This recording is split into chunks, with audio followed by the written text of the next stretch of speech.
नमस्कार, स्वागत है आप सभी का। आज खिलाड़ी नंबर 1 में भारतीय बाजारों में रौनक लौटी है। एक बहुत ही जोरदार सत्र की शुरुआत हुई और अभी भी अगर आप ध्यान देंगे 21,574 के आसपास, 75 के आसपास इस समय निफ्टी ट्रेड करता हुआ, तो पूरे 122 अंकों का इजाफा देखने को मिला है। दस्तक दी थी हमने लगभग 21,600 पर।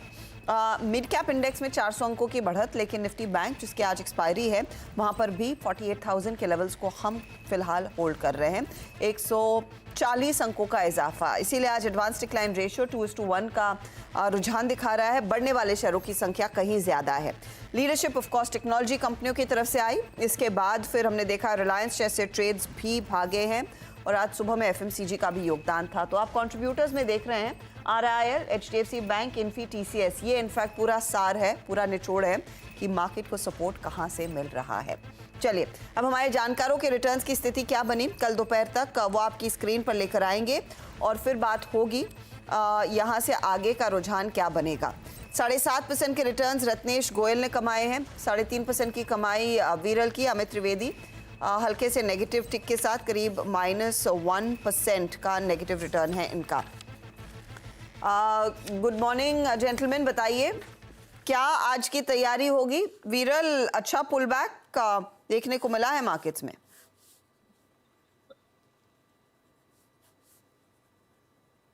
Good morning. निफ्टी अगर देखेंगे तो 3 दिन का जो ब्रेकआउट दिया है, ऊपर में जो इनका जो रेजिस्टेंस है 21,500 के, वो आज गैप अप में ओपन किया और उसके ऊपर ही अभी ट्रेड कर रहा है और लग रहा है कि यहाँ से और अपसाइड मूवमेंट देखने मिल सकती है। तो मुझे लग रहा है यहाँ से 21,750 से 21,800 के लेवल्स हमें 1 तो 2 दिन में देखने मिल सकते हैं और मेरे मोस्ट ऑफ आईटी सेक्टर्स यहाँ से पुल बैक अच्छी खासी दे सकते हैं। टेक्नोलॉजी स्टॉक्स पर फोकस और आईटी में पुल बैक की पूरी उम्मीद। पुल बैक तो स्क्रीन पर दिख भी रहा है। अमित, आपका क्या प्लान है?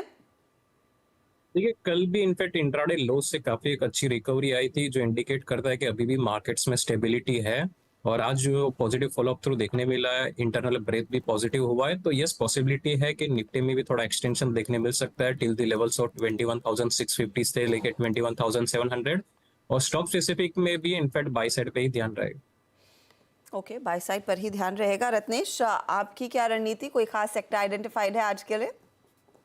गुड मॉर्निंग हर्षिता जी, गुड मॉर्निंग एवरीवन, सभी दर्शकों को सुप्रभात। नहीं, जिस तरह से कंटिन्यू मंडे से व्यू लेके चल रहे हैं कि यहाँ बाय ही करना है, थोड़ी बहुत भी अगर गिरावट आती है तो उससे घबराना नहीं है। तो व्यू सेम ही रहेगा, बाय ऑन डिप्स की स्ट्रेटेजी पर बिल्कुल कायम रहेंगे। और थोड़ा सा मुझे ऐसा लगता है कि आज से थोड़ा सा मिड कैप में मोमेंटम स्टार्ट हो गया है, तो थोड़ा सा मिड कैप पे ध्यान लगाना चाहिए मेरे हिसाब से। मिड कैप्स पर भी जोर देना चाहिए, वहां पर भी मौके हैं। 400 पॉइंट की तेजी जो दिख रही है। कुछ टॉप कॉल्स हैं, वो आपकी स्क्रीन पर आ जाएंगे जो हमारे जानकारों ने कल ट्रेड्स दिए थे। रत्नेश गोयल का जी शिपिंग 3% का स्पाइक दिखाने में कामयाब था। पेटीएम वीरल ने इनफैक्ट दिया था 1.5% की कमाई वहां पर हुई। और कैस्ट्रॉल इंडिया था अमित त्रिवेदी का ट्रेड, जहां पर 2% तक के रिटर्न्स बने। आज नया क्या आएगा उसकी बात करते हैं। अमित का पोर्टफोलियो पहले आपकी स्क्रीन पर लेकर आते हैं, इनको कैचअप भी करना है। लेमन ट्री के ट्रेड को अभी भी कर रहे हैं ये होल्ड, और उज्जीवन से आज एग्जिट किया 59.65 के स्तरों पर, और कैस्ट्रॉल इंडिया में प्रॉफिट बुक किया 154.60 पर। अमित, नया स्टॉक? देखिए, नया स्टॉक है एनबीसीसी। एनबीसीसी पिछले 3-4 दिनों से थोड़ा साइडवेज कंसोलिडेशन में है, but at the same time उसका 80 का जो सपोर्ट है वो कंसिस्टेंटली होल्ड कर रहा है। और जो हिसाब से ओवरऑल स्ट्रक्चर जो उसका पॉजिटिव है, मुझे लग रहा है कि अभी भी इसमें अपसाइड पोटेंशियल बाकी है। सो 82 करंट मार्केट प्राइस पे ही इनफैक्ट 80 का ही स्टॉप लॉस रख के रिस्क रिवॉर्ड काफी फेवरेबल है। ऊपर में मुझे 90 तक की रैली ये एनबीसीसी में दिख रही है। ओके, तो 90 तक के लेवल्स, 80 के आसपास का स्टॉप लॉस लगाइएगा और एनबीसीसी में एक मोमेंटम देखने को मिल सकता है, ये भरोसा अमित को है। रत्नेश का पोर्टफोलियो देख लेते हैं। जी शिपिंग में आज मुनाफा 990 के आसपास इन्होंने बुक कर लिया। आईआरसीटीसी में कल 902 के आसपास इन्होंने प्रॉफिट बांध लिया था। रत्नेश, नया ट्रेड आज का? मेरे हिसाब से मिड कैप में जिस तरह से मैंने बोला कि उसमें मोमेंटम रहेगा, तो उसमें से एक स्टॉक नुमा तेजस नेट में काफी लंबे कंसोलिडेशन में आज के सत्र में वॉल्यूम एक्टिविटी और ब्रेकआउट देखने को मिल रहा है फॉलिंग वेज का। तो इसमें स्टॉप लॉस लगा लेना चाहिए 810 रुपए का। मुझे जो टारगेट दिखते हैं इसमें, हो सकता है कि 2-1 दिन में नहीं आए, पोजिशनल कैरी फॉरवर्ड भी करे, कोई पोजिशन लेता है तो इसमें 980 रुपए तक के टारगेट इसमें मुझे दिखते हैं। 980 तक के टारगेट्स तेजस नेटवर्क में देखने को मिलेंगे। मोमेंटम दिख रहा है काउंटर में, आज अच्छा भागा है ये स्टॉक। तेजस नेटवर्क इनफैक्ट जब से टाटा ग्रुप ने यहाँ पर स्टेक खरीदा है पूरे फॉर्चून्स बदल रहे हैं और अच्छी खासी हरकत देखने को मिली है। वैसे कंपनी अच्छा खासा कर रही थी, भारत नेट में इनका काफ़ी ज़्यादा योगदान रहा है, तो यहाँ पर एक अपॉर्चुनिटी क्लियरली बनी है, तेज़ी की पोजीशंस बनती हुई दिखाई दे रही हैं। आप क्या जोड़ेंगे नया? वीरल बताइए, आपके पास तो वैसे पेटीएम और इंडिया बुल्स रेल है, एक स्टॉक जोड़ सकते हैं आप? हम भी आज तेजस नेटवर्क जोड़ना चाहते थे, और अभी दूसरा स्टॉक हमारा फिर डिक्सन टेक्नोलॉजी पे रहेगा। Okay. उसमें भी हम देख रहे हैं कि अच्छा खासा कंसोलिडेशन के बाद आज वॉल्यूम के साथ ब्रेकआउट दिया गया है। लग रहा है यहाँ से ऊपर में 7200 तक के लेवल्स 2 to 3 डेज में देखने चाहिए, तो ये लेवल्स पे बाय करना रहेगा। 6200 का स्टॉप लॉस रहेगा और ऊपर में 7200 के लेवल्स रहेंगे। ओके, तो 7200 के लिए डिक्सन टेक्नोलॉजीज तेजी वाला ट्रेड, 2.5% के गेन्स यहाँ पर बाय करने की सलाह। 6200 के आसपास का स्टॉप लॉस लगेगा। ये हैं वो ट्रेड्स जो हमारे जानकारों ने एक एक अब जोड़े हैं। अमित, दूसरा आइडेंटिफाइड है या फिर दोपहर को ऐड करना चाहेंगे? जी आइडेंटिफाइड है। इनफैक्ट संवर्धना मदरसन्स पे ध्यान रखना चाहिए। ओके, ओवरऑल स्ट्रक्चर में इंप्रूवमेंट काफी आया है। करंट मार्केट प्राइस 97 है। पिछले 2-3 दिन में जो भी डिक्लाइन आया है उसको एज अ बाइंग अपॉर्चुनिटी के हिसाब से कंसिडर करना चाहिए। सो संवर्धना मदरसन्स 97 पे बाई करके 95 का स्टॉप लॉस रखना चाहिए। ऊपर में टारगेट जो मैं देख रहा हूँ 105 तक के देख रहा हूँ। 105 तक जाने की क्षमता रखता है। पिछले हफ्ते भी इसकी चर्चा हो रही थी और ये डिसेंट परफॉर्मेंस दिखा भी रहा है काउंटर, तो 0.5% ऊपर 105 तक जाने की क्षमता, 95 का स्टॉप लॉस रहेगा। रत्नेश, आप क्या करेंगे? नहीं, स्टॉक तो आइडेंटिफाई बिल्कुल, बहुत सारा कंफ्यूजन ये है कि उसमें कौन सा रखे क्योंकि मोमेंटम काफी अच्छा है स्टॉक्स में। अब मेरे हिसाब से मैं एक ओएनजीसी में थोड़ा सा हैवी वेट की तरफ जाना चाहूंगा, क्योंकि ये सेक्टर मोमेंटम है। तो ओएनजीसी में मुझे ऐसा लगता है काफी अच्छी एक तेजी बनते हुए दिख रही है, कंसोलिडेशन का ब्रेकआउट है। इसमें 230 रुपए के टारगेट दिखेंगे और जो मैं स्टॉप लॉस लगाना चाहूंगा ये 195 का। ओके, तो 230 की तैयारी ओएनजीसी कर रहा है, 195 का स्टॉप लॉस रहेगा। एक बिग बॉय भी आ गया इन काउंटर्स में, तो ये फिलहाल आपके लिए ट्रेड्स आए हैं। अब कुछ बदलेगा तो उस पर आगे आएंगे, लेकिन फिलहाल ये स्टॉक्स हमारे जानकार लेकर जा रहे हैं। रिकैप करेंगे सारे ट्रेड्स को और देखेंगे भी किस तरह का रिटर्न हर एक काउंटर कमा रहा है। चलिए, लेकिन आईपीओज की भरमार है। आज 2 लिस्टिंग हुई, लेकिन कई सारे नए इश्यूज भी दरअसल आ रहे हैं मार्केट में, और उन्हीं में से एक है आज़ाद इंजीनियरिंग का आईपीओ, जो आज आ चुका है, खुल चुका है। यह आईपीओ प्राइस बैंड 499 से 524 रुपीज़ है। कंपनी करीब 740 करोड़ तक का पैसा जुटा रही है इस पर्टिकुलर इशू से। एरोस्पेस उपकरण और टर्बाइन बनाती है कंपनी, मैं आपको बता दूं। अब क्या प्लान है? जो फंड रेज किया है इसमें फ्रेश इशू भी है, एक ओएफएस भी है, ओएफएस का हिस्सा ज़्यादा है।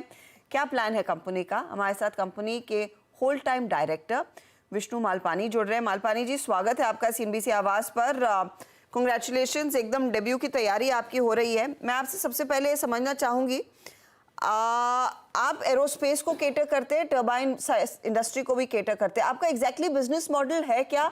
किस तरह के क्लाइंट्स हैं? तो पहले तो धन्यवाद for having us on the show. Thank you for this opportunity.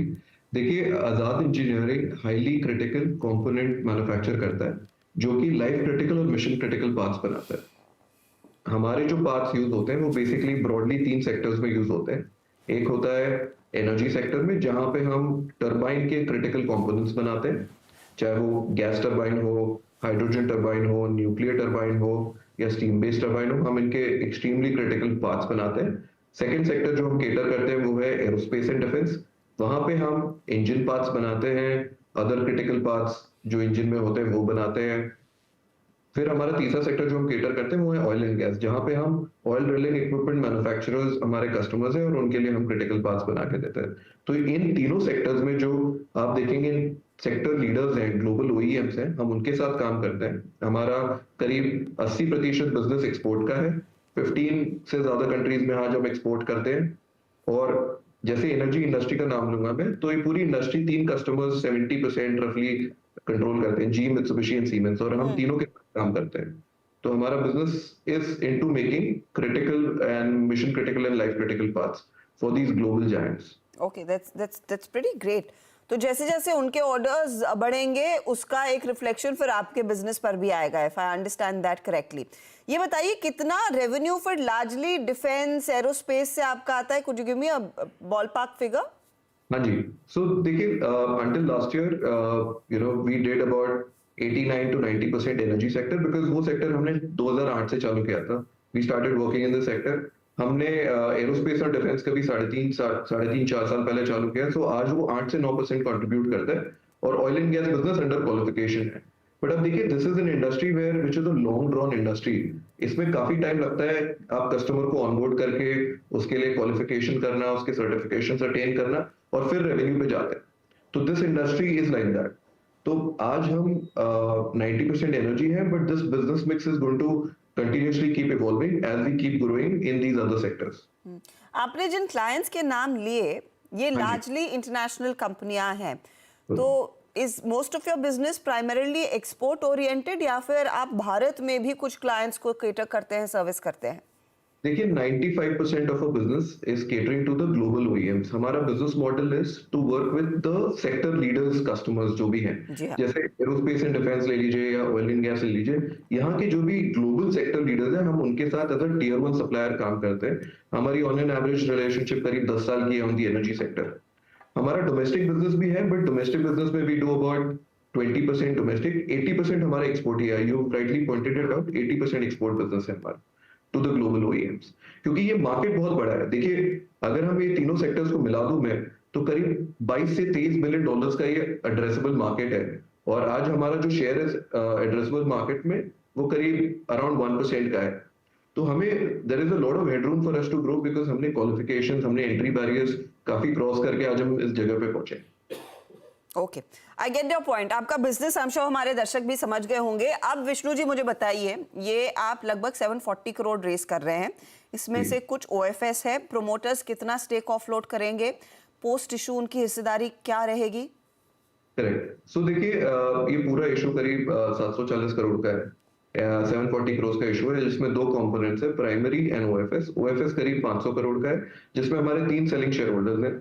एक है हमारे एग्जिस्टिंग इन्वेस्टर पिरामल ऑल्टरनेटिव्स, जिन्होंने कन्वर्टेबल इक्विटी में हमें इन्वेस्ट किया था। Now as an investor they can not take equity position in the company, so वो exit करेंगे। फिर हमारे जो चेयरमैन एंड सीईओ हैं, हमारे promoter mister Chopdar, that he is one of the selling share holders, and DMI finance जो हमारे तीसरे एग्जिस्टिंग इन्वेस्टर थे, वो भी कन्वर्टेबल इक्विटी में उन्होंने इन्वेस्ट किया था, वो एग्जिट। तो बिटवीन तीनों में, between all of them it's about 500 crore. जो हमारा प्राइमरी रेज है, जो कि करीब 240 करोड़ का है, उसका प्राइम डिप्लॉयमेंट है 2 फैक्टर्स में। एक हम डेट रीपेमेंट देख रहे हैं, which is roughly around 138 odd crores, and then we are deploying money in capex, which is about 60 odd crores, and some general corporate expenses. देखिए, हमारा deployment of capital in this industry, हमारे लिए demand is not a problem. There is plenty of demand because the market is very large. The constraint in our business is to create capacity. तो अभी हम 20,000 square metres में manufacturing plants चलाते हैं, 4 हैदराबाद में, but we are adding 2 large manufacturing plants which will add 170,000 square meters additional. Okay. So we are seeing growth in the sector, and that is why we are building a plant which has 8 to 9x capacity of our current capacity. So that is where the proceeds of the IPO eventually will be used towards making infrastructure, toward deploying in machines. मैं आपसे ये समझना चाहूंगी, आपने कहा 138 crore debt repayment पर रहेगा, तो इस समय कंपनी के बुक्स पर कितना डेट है? देखिए, मैं आपको लास्ट फाइनेंशियल ईयर की बात बताता हूँ। करीब 140, 140, 142 ऑड करोड़ का डेट था between term loan and working capital, और हमारे पास net cash in the bank was about 45-46 crore. So net debt company का लास्ट फाइनेंशियल ईयर में करीब 95 टू अबाउट 195-97 करोड़ था, एंड हमारा EBITDA was about 80 crore last year, 79.5। तो हमारा डेट टू एबिटा रेशियो हम ऐसे मैनेज करने की कोशिश करते हैं। तो इस साल हम लोग वो डेट रीपेमेंट देखेंगे, एंड देन जो हम डिप्लॉयमेंट करेंगे केपेक्स में टुवर्ड्स इंफ्रास्ट्रक्चर डेवलपमेंट और मशीन्स, वो धीरे धीरे we will take debt from our consortium of lenders, जो हमारे बैंक्स हैं, उनसे हम लेके as and when effective use of capital करने के लिए will take debt and will keep deploying in a stage wise manner. Okay, all the very best Malpani ji. बहुत अच्छा लगा डिटेल समझ के। आई एम श्योर हमारे दर्शक भी समझ गए हैं कि एग्जैक्टली आपकी कंपनी क्या करती है। याद रखिएगा, इशू आज खुल रहा है। 740 करोड़ कंपनी रेस करना चाह रही है और वो प्राइस बैंड के डिटेल्स आपकी स्क्रीन पर आ चुके हैं। 499 से 524 रुपए के बीच इशू प्राइस्ड है। आप 22 दिसंबर यानी कि परसों तक इसमें आवेदन भर सकते हैं। ऑल द बेस्ट आपको। चलिए, वक्त हो रहा है इसी मोड पर एक ब्रेक का। ब्रेक के बाद एक रैप लेकर आएंगे खिलाड़ी नंबर 1 का।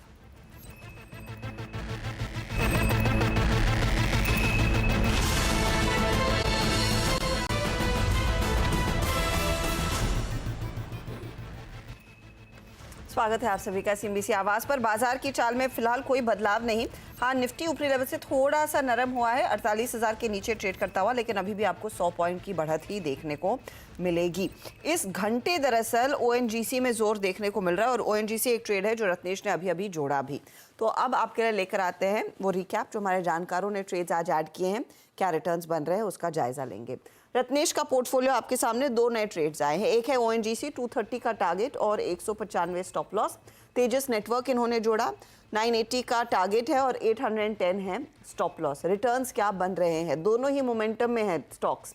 ओएनजीसी 0.55% जोड़ रहा है। तेजस नेटवर्क जोड़ने के बाद ज़्यादा चला नहीं है, 0.28% का हल्का सा दबाव इनके पोर्टफोलियो पर बनता हुआ। अमित ने एक ट्रेड कैरी किया और 2 नए जोड़े। जो कैरी किया है वो है lemon tree 140 target 116 stop loss.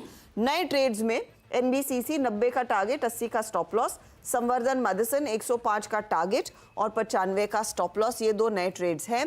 Returns देखिए, लेमन ट्री 0.33% योगदान, एनबीसीसी 0.37% और संवर्धन मदसन 0.15% तक का कंट्रीब्यूशन दे रहा है। तेजी दिख रही है। वीरल ने 2 ट्रेड्स कैरी किए, एक नया जोड़ा। जो नया जोड़ा है वो है डिक्सन टेक में 7,200 का टारगेट दे रहे, 6,200 स्टॉप लॉस है। आईबुल रियल इन्होंने कैरी किया है, 120 का टारगेट 85 का स्टॉप लॉस और पेटीएम भी कैरी कर रहे हैं कल से आज में, 700 का टारगेट 590 का स्टॉप लॉस है। रिटर्न्स की स्थिति आपकी स्क्रीन पर, 1.5% की कमाई पेटीएम करके दे रहा है, लेकिन आईबुल रियल में ऊपरी लेवल से दबाव और डिक्सन भी ज़्यादा कुछ इस समय योगदान नहीं दे रहा है। अब ओवरऑल रिटर्न्स की सिचुएशन क्या बन रही है, मुनाफे का मीटर किसके पक्ष में ज़्यादा टिक कर रहा है वो आपकी स्क्रीन पर। रत्नेश अब 9.25% के रिटर्न्स पर बैठे हैं, वीरल छेड़ा 3.5% के रिटर्न्स पर ये, और अमित त्रिवेदी करीब 11% के रिटर्न्स पर। तो तीनों के जोड़ के आप देखेंगे रिटर्न्स। अब खिलाड़ी नंबर 1 में अगर आप वो सारे ट्रेड्स फॉलो कर रहे हैं, आपको औसतन 13% के रिटर्न्स बन रहे हैं। ऑल द बेस्ट आप सभी को। आज कोई बदलाव होगा तो उसकी जानकारी हमारे साथ शेयर करिएगा और साथ ही वो अपडेट हम सोशल मीडिया पर डालेंगे और 1 बजे के कार्यक्रम में भी उसका एक रिकैप लेकर आएंगे। बहरहाल निफ्टी बैंक आपकी स्क्रीन पर छोड़ जाते हैं क्योंकि ये 100-150 पॉइंट की बढ़त जो दिखा रहा था अब सिर्फ 50 अंकों का ही इजाफा रह गया है। तो वहाँ पर आ रहा है दबाव, और दबाव कहाँ से आ रहा है, कोटक महिंद्रा बैंक में हल्का सा पोजीशंस कूल ऑफ हो रही है। यही स्थिति आपको दिखेगी आपके आईसीआईसीआई बैंक और एक्सिस में। यहाँ से कुछ पोजीशन ऊपरी लेवल से आप देख रहे हो स्टॉक्स थोड़े से पिक आउट करते हुए दबाव में आ रहे हैं। बंधन बैंक भी प्रेशर ही डाल रहा है। लेंगे एक ब्रेक के बाद पूरा जायजा लिया जाएगा कमोडिटी मार्केट के एक्शन का। आप बने रहें सीएनबीसी आवाज़ के साथ। नमस्कार।